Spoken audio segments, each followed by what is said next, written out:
Hola, ¿qué tal? Bienvenidos todos a las noticias del medio ambiente.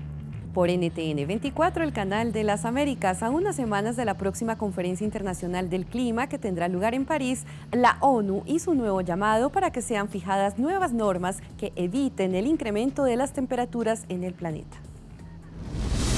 Lucha contra el cambio climático. Días antes de que comience la Conferencia Internacional del Clima en París, la ONU sostiene que las reducciones en gases contaminantes a que se han comprometido voluntariamente los países no son suficientes para frenar la subida de las temperaturas por debajo del límite de seguridad de los 2 grados centígrados. Por su parte, la secretaria general de la Ponencia Marco de la ONU para el Cambio Climático, Cristiana Figueres, señaló que deben aumentarse los esfuerzos para combatir el calentamiento global. De lo contrario, las temperaturas globales subirían entre 4 o 5 grados centígrados en el año 2100, según las estimaciones de la Agencia Internacional de la Energía. Nosotros sabemos que con estos 146 países tenemos todos los informes de los países industrializados sin excepción. Es muy importante e histórico, y tenemos también el 75% de los países emergentes, y eso también es histórico.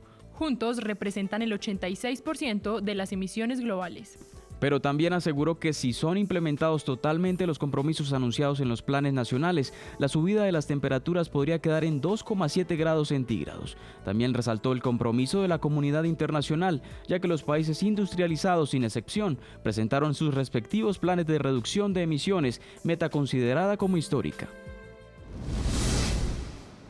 En Washington saludamos a Javier Sierra, él es portavoz de Sierra Club, una de las organizaciones para la protección del medio ambiente más grande de los Estados Unidos.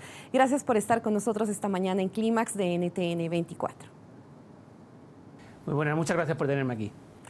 Señor Sierra, ¿es posible detener el crecimiento de las altas temperaturas que, según expertos, aumentarían en 2100 entre 4 y 5 grados centígrados? De la única manera que podemos evitar las peores consecuencias del cambio climático es siguiendo el consejo de los científicos de todo el mundo, que nos dicen que tenemos que dejar al menos 2/3 partes de las reservas de combustibles fósiles, petróleo, carbón y gas natural en el subsuelo. Si no hacemos esto, evidentemente la temperatura del planeta, la temperatura de la atmósfera seguirá ascendiendo. Y entonces las peores consecuencias, las consecuencias más catastróficas del cambio climático se van a manifestar. Y se las vamos a dejar como un legado realmente terrible a nuestros hijos, a nuestros nietos y las futuras generaciones. ¿Y este reto de no depender de los combustibles fósiles al que usted se refiere es posible? ¿Es realista esa visión?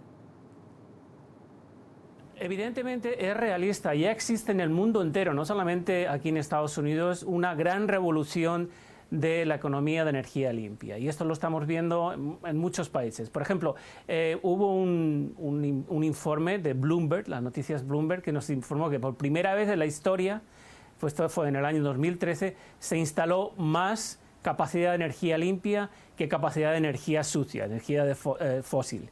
Además, este estudio, después de revisar los mercados de prácticamente todos los países avanzados del mundo, nos indica que es irreversible. Es decir, que los combustibles fósiles y la industria de combustibles fósiles van por el mismo camino de los dinosaurios de los que proceden. ¿En cuánto deben ser reducidas las emisiones de gases contaminantes para aminorar las altas temperaturas? Tenemos que conservar la temperatura, por lo menos el máximo serían 2 grados centígrados. Y en esto con solo 2 grados centígrados estamos a punto de perder la mitad del hielo del Polo Norte y prácticamente 3/4 partes del hielo de Groenlandia. Si seguimos calentando la atmósfera al ritmo actual, será prácticamente imposible evitar las consecuencias más catastróficas del cambio climático. Y estamos hablando de, por ejemplo, en Estados Unidos, prácticamente el sur de la Florida quedaría inundado, Luisiana, varias partes del Golfo de México, partes de California. Los daños serían realmente catastróficos. Estamos hablando de daños en los trillones de dólares. Hay tantos ceros después del primer número que uno casi se marea. Entonces, lo que nos tenemos que dar cuenta de que no podemos seguir de esta manera. Tenemos que reducir las emisiones de cambio climático, de dióxido de carbono, metano, etc. Y esto solamente lo podemos conseguir dejando de un lado paulatinamente los combustibles fósiles, el petróleo, el carbón y el gas natural, y abriéndole las puertas de par en par a la revolución de energía limpia, que es la solar, la eólica, la energía geotérmica y y la fuente de energía más abundante que ya existe y ya está disponible ahora mismo, que se llama la eficacia energética. Precisamente vamos con ese punto. ¿Qué quiere decir eficacia energética? La eficacia energética simplemente significa que cualquier edificio que ya exista se refaccione de tal manera que consuma mucha menos electricidad, ya sea para calentarlo o para refrigerarlo. Y esto no solamente son las viviendas nuestras, sino también los edificios de oficinas, etcétera, etcétera. Solamente con hacer eso, solamente con reacondicionar los edificios y seguir construyendo de manera eficaz y eficiente, podemos ahorrarnos prácticamente la mitad del consumo de combustibles fósiles en Estados Unidos. Ante la situación, precisamente es clave un acuerdo urgente y la redacción del nuevo protocolo de Kioto.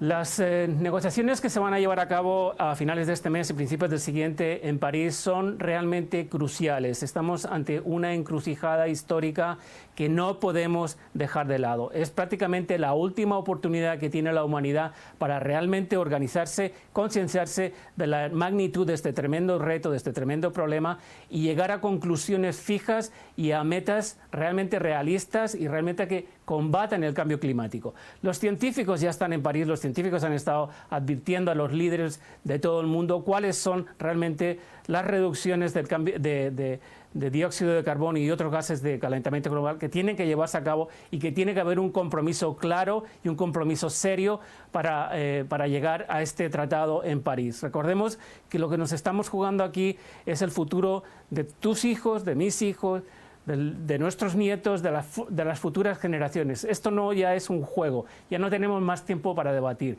Tenemos solamente que fijarnos esta meta y finalmente llegar a un acuerdo sustancial y sólido en París. Señor Sierra, ¿por qué es tan importante que sea Estados Unidos quien lidere este cambio al que usted se refiere? Es importante que Estados Unidos lidere este cambio porque después de todo esta es la primera economía del mundo y nosotros hemos contaminado y contribuido más al cambio climático que ninguna otra nación del mundo. Por lo tanto, es nuestra responsabilidad no solamente de combatir el cambio climático, sino también ayudar a otros países en vías de desarrollo, como puede ser prácticamente toda América Latina, a que adopten tecnologías que ya existen aquí en Estados Unidos, tecnologías que cada vez son más baratas, más asequibles y que cada vez se expanden más, compartirlas con estos países para que ellos también puedan hacer un cambio climático coordinado y eficaz. Javier Sierra, portavoz de la organización de Estados Unidos Sierra Club, gracias por estar con nosotros en Clímax. Gracias por la invitación.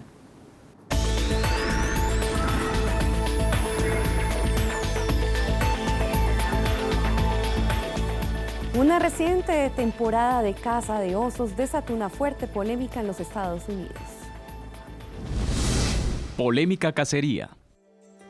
La primera temporada de caza de osos en Florida, al sureste de Estados Unidos, causó malestar después de una restricción de 21 años, que dejó casi 300 osos muertos.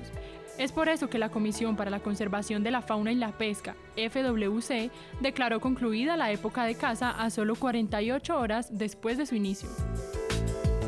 En total fueron 3.778 cazadores quienes compraron los permisos con los que fueron recaudados $376.900. Según un comunicado oficial, 295 osos negros fueron abatidos durante los 2 días de caza permitida.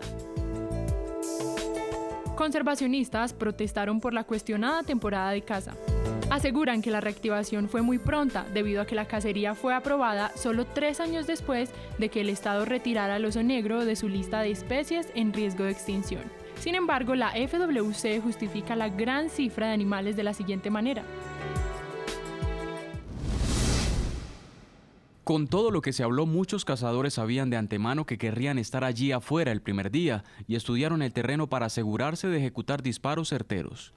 La caza de osos, que fue prohibida en 1994, fue restringida esta vez a una presa por cazador. Con la aparente intención de proteger la especie, el ejemplar debería pesar más de 45 kilogramos. Sin embargo, 5 días antes de lo previsto, fue concluida la caza, porque los cazadores consiguieron rápidamente la cuota fijada de 320 especímenes.